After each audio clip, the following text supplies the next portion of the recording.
Retro. Hi, this is Vanessa Marshall, voice of Hera and Rook Cast, and you're listening to Dennis and Jay on Podcast Stardust. Their behavior is continually unexpected.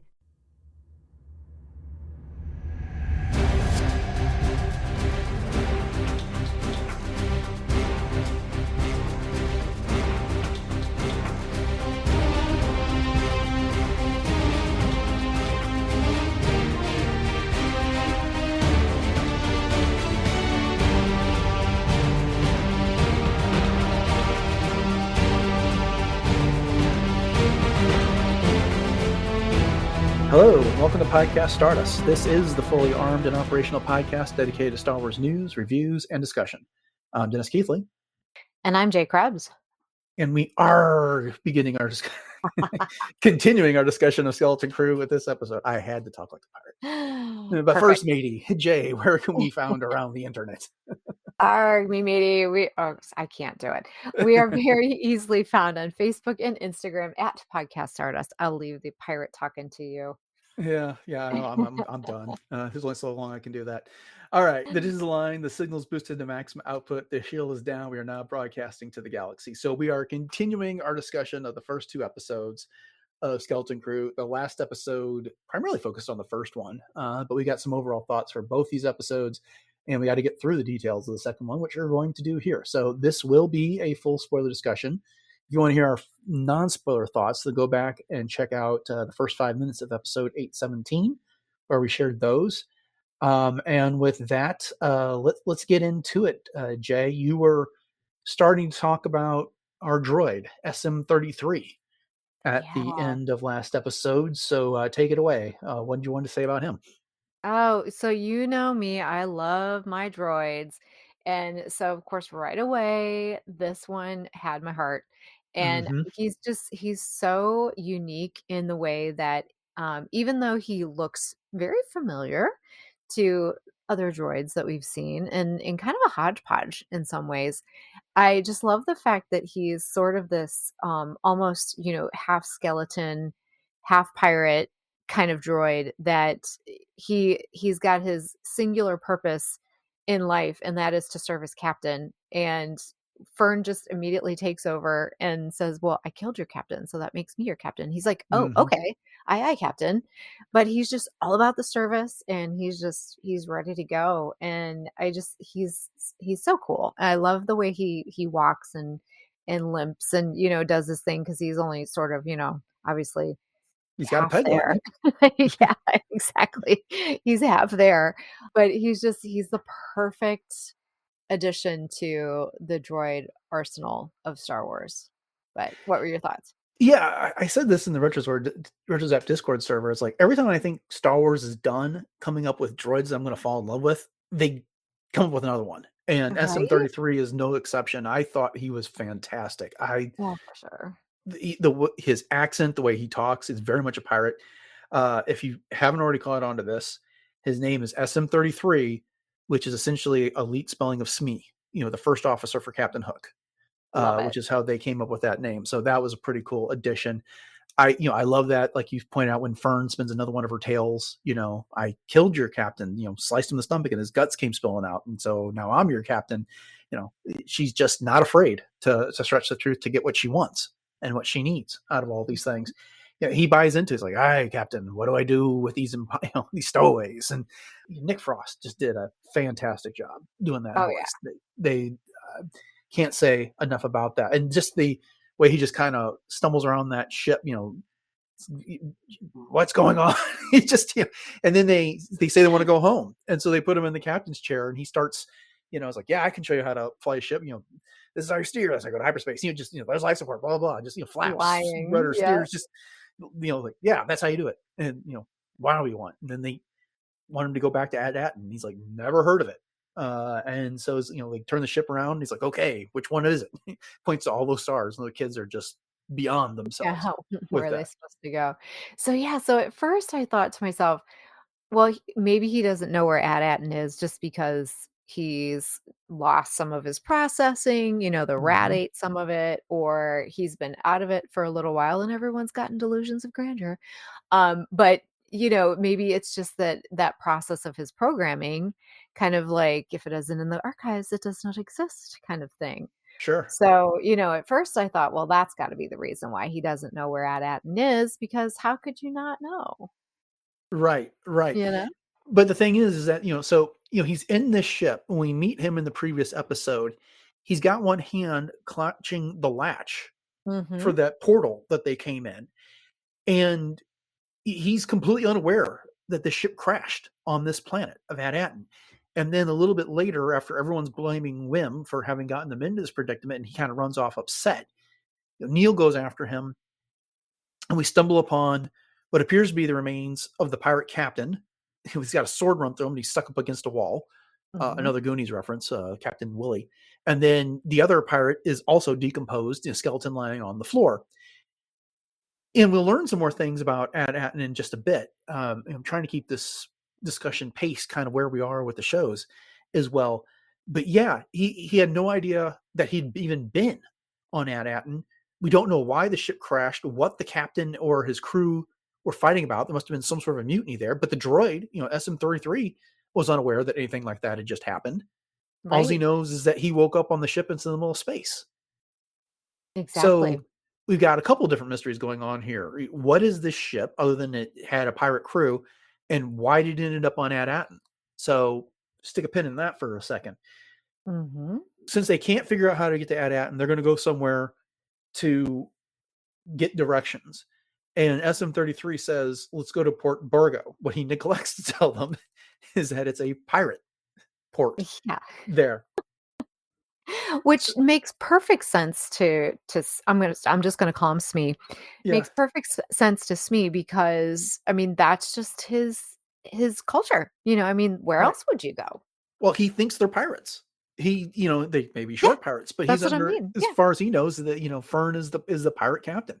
yeah. Some fun things about Port Borgo is that this was a port that was originally created in the Legends Young Jedi Knights Shadow Academy book by Kevin J. Anderson and Rebecca Molesta, which I have not read. Oh, But then it was included in the Star Wars Smuggler's Guide by Daniel Wallace. It was marked on a map by Maz Kanata. I have that Smuggler's Guide around here. I can't find it because I wanted to see really? that. Yeah. Okay, very So cool. they pulled that out of our current Legend continuity. In 33, which is I think what they start calling him, and the kids start Yeah. calling him when they get in the show.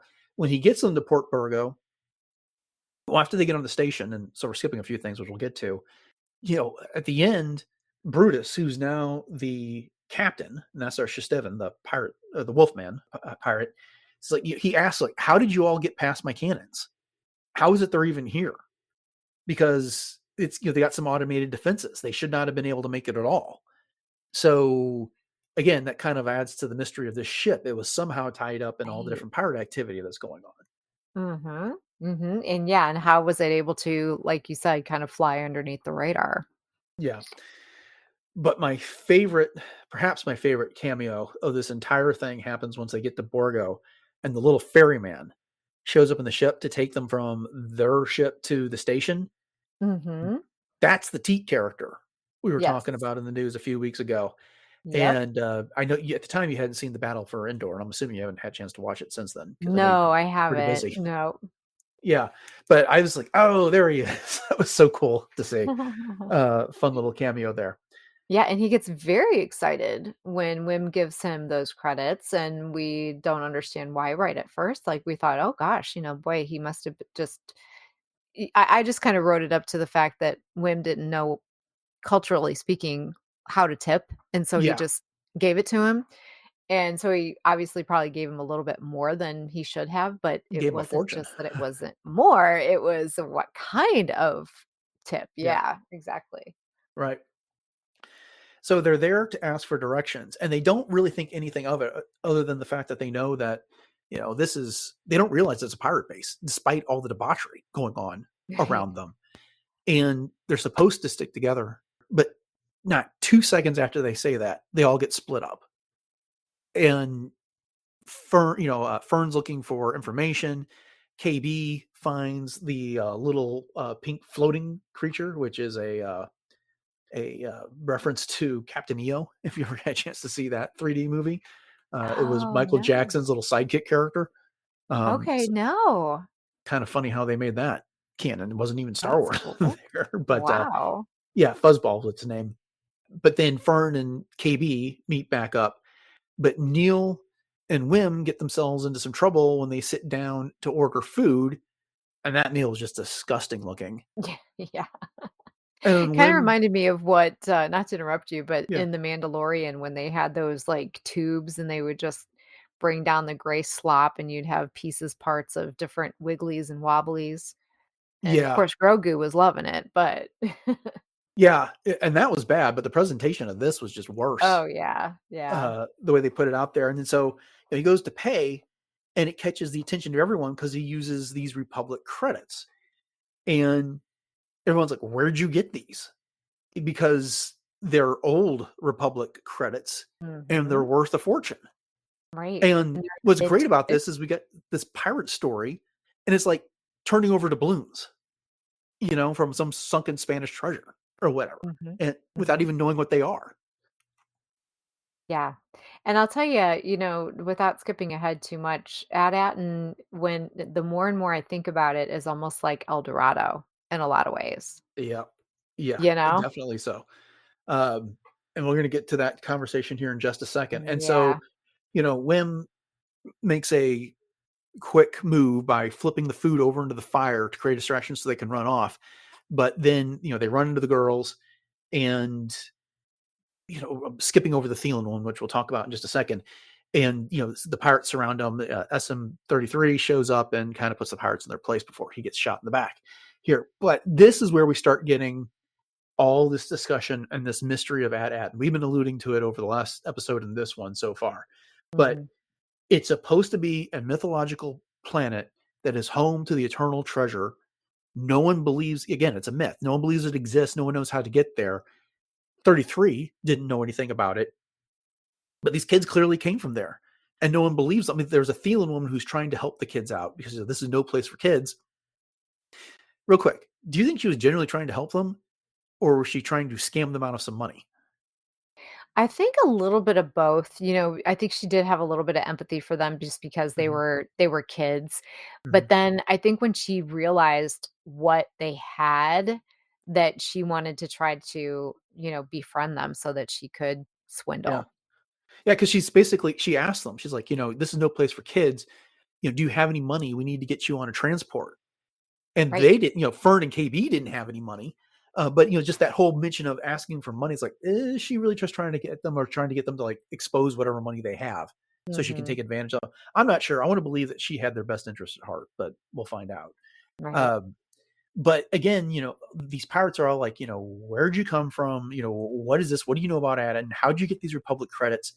And so again, and 33 doesn't know anything about it. So let's talk about the other clues that we know. Back on At Attin, we have this discussion about when they're going to take the assessment so that they can figure out where their career path will lie and how they can contribute to the great work. Where do we know that from, Jay? Well, the great works Yes. from the High Republic, I mean, that was everything that was talked about on Valo. And then the Starlight Beacon was one of those great Right. works as well. The Yeah. Republic Fair on Val was one of the great Yep. works. And the great works were a project of Chancellor Lena So. Okay, another thing I want to bring up. All the droids on At Attin. There's not a protocol droid that we're used to from the original trilogy or the prequel trilogy. There's not an Mhm. astromech that we're used to from that time period. All Mhm. these droids are a very different style. You originally were going to discuss Tears of the Nameless with me, but again, you had things come up that prevented that. A lot of those droids, the security ones that were standing around, reminded me of this mercenary droid that we got in Tears of the Nameless, by the way he was described, being tall, slender, and having a single like eye on the top of his head. Mm. Mhm. So these droids seem like they may have been like right out of the High Republic. Oh, wow. That's a good call. I didn't even catch that. The only one that would be kinda out of place is the bus driver, the RX droid. But we don't see the RX droids, like, other than maybe showing up in Rebels. They could be from any time period.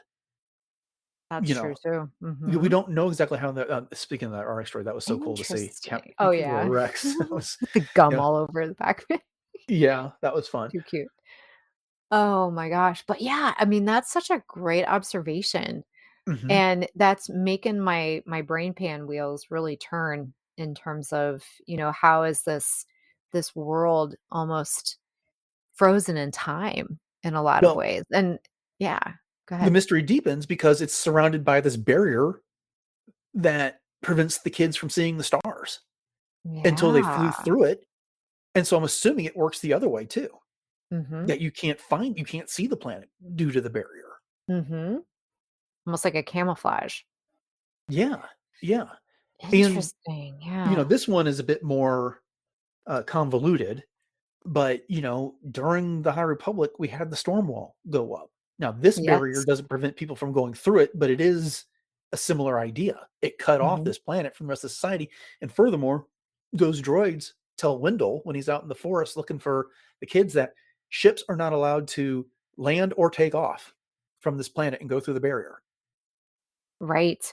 And the barrier is very, talking about the storm wall, I know Mhm. that was just a name for it, but like I was saying earlier, it was very, very cloudy, very swirly, very like a green heavy fog that was just totally covering the atmosphere. Yeah, yeah. So Yeah. maybe barking up the wrong tree, but it at least seems like, this it feels like At Attin is a planet at a time. They are dropping clues that Mhm. maybe has to do with the great work from the High Republic. Could be older than that, not certain for, but and then maybe other chancellors had a great work. Who knows? But and then the pirates know of this planet as the home of an eternal treasure. Well, what's the eternal treasure? Do they think that they're going to go there and find some a massive heap of gold, or is it something perhaps the Republic wanted to hide from, say, the Nile, Oh, or wow. or some other enemy in the galaxy? The other thing is that we were talking about in the last episode. Wim, as far as he knows, the Jedi are still out there running around. Right. He thinks he can just become one. Well, if he was aware of what happened in the prequel trilogy and the original trilogy, he Yeah. wouldn't have that idea at all. Exactly, exactly. Yeah, and that's why I'm saying, for AT-AT, and it's almost a combination of something like El Dorado Hmm. and again, something out of WandaVision where it was kind of made up I like and that. I think, out of time is a Hmm. perfect way to put it, is that it just exists, but it's not in the same sort of time frame it seems that everyone else is in. It's almost like a Back to the Future feel, kind of a Yeah. thing. And then they call them Linderlings. Yeah. That's a good catch. I have no idea what that means. I don't either. I So mean, what we is a have Linder? younglings, which are Right. kids. So you'd think the ling suffix would mean some sort of young version of whatever. And she was addressing when the Feeling woman said this to Fern and KB. She's addressing kids. So are the Linder something? I don't know if that's the entire name of a species or whatever. A mythical people. Mhm. Yeah, yeah, that's a good catch, Jay. Yeah, yeah, because it's interesting though that the Thielen was able to use that terminology, and where did she hear that? How did she learn of it? You know what I mean? So Hmm. how would she have that knowledge and no one else would? Unless it's, like we were saying, it's the stories of myth and legend. Right, right. But the thing is the other part is, that what started this whole discussion of this mythological planet was when they produced these Republic that tarries. The only place I can think of off the top of my head, or the most prominent anyway, where Republic that tarries are mentioned is the Phantom Menace, and they would have stopped being used after Revenge of the Sith when the Empire came about and introduced new currency. Mhm, mhm. So, and these kids don't know any other currency. Right. Wendell just plunked a whole fistful of them down on the counter for Wim said, I'm not going to be around much. This is to pay for your lunches all week. And Yeah, and they were gold, and yeah. I think it's very, now that I'm thinking about it, just the idea that Brutus picked up that one single credit in the Mhm. first episode, and you got a very detailed view of what that credit looked like, as opposed to the credits that Wim has, Mhm. and that are being used in this particular way. There's a Yeah. definite difference. This discussion here is what really hooked me. I mean, in addition to the action, the great looking aliens and everything like that, this discussion just like got me to completely buy in Oh, yeah. to this series because it's like this is cool. This is this is like a Goonies type of a mystery from an Amblin Entertainment film like that, and it's not like they just beat you over the head with this. Like here's a mystery. They so expertly introduced it over the course of these conversations, and just by happen chance that he uses these credits. Because I wish I could think of the name of the species that was the cook there on that pirate station, but just him reacting to all of this was just Oh, so yeah. cool. Mhm. Indeed. And I really do love Wim's character in terms of, he takes all of these adventures that he's read to heart, and the Hmm. way that he flipped up his dinner, his bowl, and created the fire and that kind of thing. Whereas poor Neil, he's just, I just want to go home. And Wim says, no, we're exploring, we're doing this, we're doing that. And so it just adds just that much more to the whole thing too. Yeah, I was like, "You wanna go home? We just got here. We have a starship. Yeah. We can go anywhere in the galaxy we want." Yeah, explore. Let's do this. Yeah, he was so excited by all of that. So, yeah, I'm with you. I like that characters too, and again, I like, Neil's loyalty. You kinda see that loyalty is getting, really pressed in a way here Mhm. because Neil doesn't wanna get in trouble. He doesn't necessarily wanna go explore. He wants to, be a good kid. He's got a crush back at home, Oh, yeah. and, That was cute. uh, yeah, that was funny when, KB was impersonating the droid voice, you know, "Trespassers, who are you? Why aren't you at school? Who is your crush?" He just blurts it Yes. right out. It was too cool, too Yeah. cool. So do you think here's a question. Do you think that, Undersecretary Farah knows more than what we think she knows as far as what At Attin really is? Because she's part of the whole great work thing? She certainly could. I mean, it's hard to say based off the information, and if she's the undersecretary, we haven't met the secretary Right. yet. So maybe he's the one or she, I don't know who the secretary is, that Mhm. that has that information. Maybe she's got an idea about it, but there's so many possibilities with this. This was something that was set up prior to the prequel trilogy, or possibly far back as the High Republic, if not earlier. And then it was hidden for some reason and then remained hidden, and the rest of the galaxy kind of forgot about it and it became this myth. Or, the citizens that live there on Attin, someone decided, we got a pretty good thing here. We don't need to be part of the larger galaxy, and Mhm. chose to stay that way for so long. Yeah. Yeah. Yeah. So So I don't cool. know. I can't wait to explore this mystery and learn more about it. And so many of the cool things that we got to see in the teasers and trailers haven't even happened yet. So Mhm. Um, I wanted to get through some of the other Easter eggs. We already talked about the RX droid. We mentioned the Great Works. Fun little bit where we get to Neil's house and his siblings are watching Holo, which just happens to be the same circus that was in the holiday special. There's a fun article on StarWars.com about how they recreated that. Love Um, that. yeah. Is there another reference that stood out to you that you liked? Oh, the Tashi station, power converters. Of course, that was the first thing. I was like, "Oh, just go to Tashi station. You'll find your power converters," which was awesome. So yeah, I mean, I think those are the big ones. We already talked about the power converters, just the, if this is a cargo ship, then why do you have sealed, like you said, it Volta was, sealed, yeah. you're just Magnetically waiting sealed. for, yeah, Vader to say, if this is a consular ship, where's the Was the ambassador? ambassador. Right. Exactly. So those are like the two big ones for me that stood out, and just being able to see all the different alien species, and like I said, Brutus is just super cool. Yeah, I thought it was fun when 33 was trying to figure out what they meant by At Attin, and it wasn't in his data bank. And he's like, do you mean Adelon, which is chopper base from Rebels? And he said another Oh word that isn't yeah. actually a planet. Then he said, well, how about do you mean Aldani, which is the planet they pulled off the heist in Andor? So Mhm. worked in a couple other references All there. the different A's. Yeah, it's just started going down the alphabet there. So came up with a bunch of Those are good good catches. ideas. Yeah, Yeah. I Anything like else it. from the first two episodes that stood out to you? Well, I Well, guess I mean, we have to talk about the end. I was just gonna say we have to talk about the brig. Yeah, yeah. How I almost let that one go. That's Right. alright. So, first off, they try and get that little rat that lives in the eye socket of 33 to go get the key, which is fun. And of course, that didn't work at all. That kind of reminded me of Guardians of the Galaxy, the second one, Oh, where they send Groot yeah. off to get the fin, and he keeps coming back with all the wrong stuff.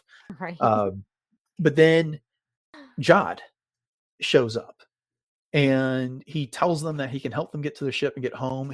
On just the condition that he gets to go with them, and then he apparently uses the Force to get the key, and we even get the Force theme playing We in the do. background.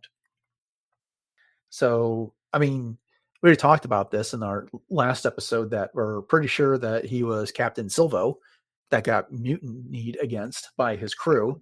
But this is Jod's official big entrance into the series. Right. And again, he's got that exhibitionist sort of nature to him, like the Jack Sparrow kind of thing, when he flips his hood back and he just makes this sort of grand entrance to these kids and, just doesn't really say much, but lets his actions speak louder than words and allows, you know, basically to put words in the air that he doesn't disagree with, he's not Mhm. lying, it's just not admitting, kind of the absence of the truth kind of thing. So we don't know, we're not supposed to know who he is, but of course Wim latches on right away like, "Oh my gosh, he must be a Jedi." Yeah. He's like, "Yeah, Okay. we'll go with it." But let's. I mean, we've really got very little of him. We saw him for a minute in the first episode, and really like 2 minutes here in the second episode. But what we know of him is, assuming that we're not jumping to the wrong conclusion, that he is in fact Captain Silvo. He was in charge of these pirates that stormed aboard the ship. They killed a bunch of people and were getting ready to throw other people. He basically told the captain of this ship they was going to throw him out the airlock. Mhm. And so And I think he's he did. yeah, and so he's kind of a murderer himself. And now he's going to team up with these kids, and we know that's going to go on from a certain number of episodes because we saw such in the various trailers for this. What if anything does that do to your opinion of this guy? I mean, what do you how do you feel about him? Well, he in some ways is a kind of I don't wanna say a mirror image, but he's very similar to Hondo in that way, in Hmm. that we know Hondo can be brutal, and he's definitely done some things that have gone beyond, what would even be considered a terrorist kind of an act. It's just Hmm. downright brutal.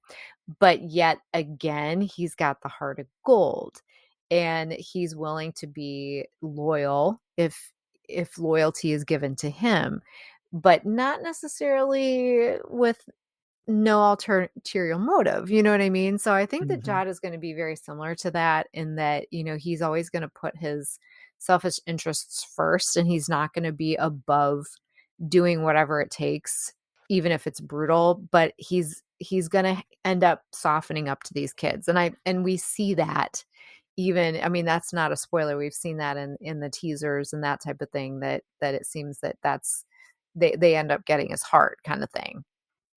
Yeah, yeah. I'm just curious though. Some of the story beats that we haven't received yet. I mean, he's posing as a Jedi here. We see that in the upcoming trailers. You're a Jedi, right? Of course. Of course. And but he just did hear them talking about At Attin and that these pirates didn't know where they're from, and there was a mention of these credits that he had, And so he's got a ship. So he can be opportunistic. These kids are going to take it off this station and out of this brig. Right. He clearly could have got the key and let himself go, but where was he going to go without a ship? Mhm. But then, there is this mythological planet that's home to the eternal treasure. And so, he can take advantage of the kids to get there. Yeah, I mean, the Heart of Gold, we haven't seen it yet. I'm assuming you're right that at some point he's going to have to make a tough decision where it's his own selfish interests are looking out for these kids and considering where they've kind of targeted the show. I'm assuming he's going to make the right choice of all this. Mhm. That it's not going to be some sort of twist where he gets his comeuppance at the end, but kind of seems like he's got some stuff to answer for, based on being a captain of the pirate crew. So Oh, yeah, for sure.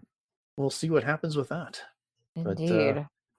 all right. Well, I'm glad you brought that up so that we didn't get out of this episode without talking about it. Anything else before we wrap it up? Oh gosh, I don't think so. I mean, I'm just Mhm. super excited to see where this goes, and it's definitely off to a good start, and like I said, I'm all in. Yeah. Well, the good news is the day after this episode comes out, we'll have another episode. So we won't have to wait too Yes. long to see where it's Yes, going. yes. All right, So then. excited. Well, thank you all for joining us for this episode of Podcast Stardust and our continuing discussion of Skeleton Crew. We hope you've enjoyed it. And if you want to hear us talk about the upcoming episodes, make sure you hit the subscribe button on your podcatcher choice. And after you've done that, make sure you like, rate, follow, review, all those things. We appreciate it. It's a great way to support the show.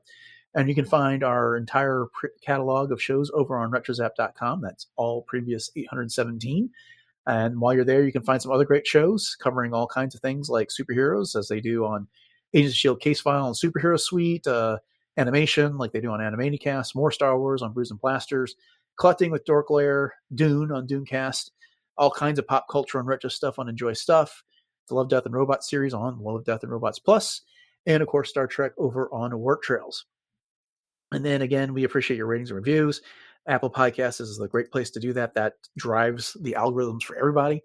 And we also love it when you interact with us on social media. So with that in mind, Jay, remind everybody what our social media contacts are and where else we can be found online. Yeah, definitely. So we are very easily found on Facebook and Instagram at Podcast Stardust. And we just love it when you interact with us there and just share the shows and put them on your stories. And we'll definitely repost those for sure. And we also have some Pinterest boards. So if you're in need of some fun ideas, you can head over there. And then we do also have two YouTube outlets. So we have our traditional YouTube as well as our YouTube music outlet. Both of those do support subscriptions, which we would love, as well as ratings, reviews, and some interactions in real time as well. And if you'd also like to continue those real time interactions, you can hit us up on the Discord page. So the link to that is in our show notes. And as Dennis was just running down, there's tons of different shows on the RetroZap network, and each one of them also has their own Discord room. So if you head over there, check out those other rooms as well. And if you're in need of some new swag for yourself or for a gift for the holidays, we do have a TeePublic store, and we do have 7 different show logo designs available on all kinds of products. So once again, just hit up that link in our show notes. All right. What do you got going on in cosplay? Well, as of this recording, I will be heading to GalaxyCon Columbus, but when this comes out, I will have just gotten back. So you'll have to check out my Instagram at j.snooze to catch up on all the fun there, and as well as my other adventures as Ahsoka, Hera, the Fourth Sister, my original concept Mandalorian, and more. All right. Upcoming on the show on Wednesday, we're getting into some Phantom Menace trivia. And then Friday, we're talking more Skeleton Crew. We'll be talking about episode 3. So make sure you come back for that. With that said, thanks for listening to episode 818 of Podcast Stars, everyone. Have a great week. And until next time, may the Force be with you.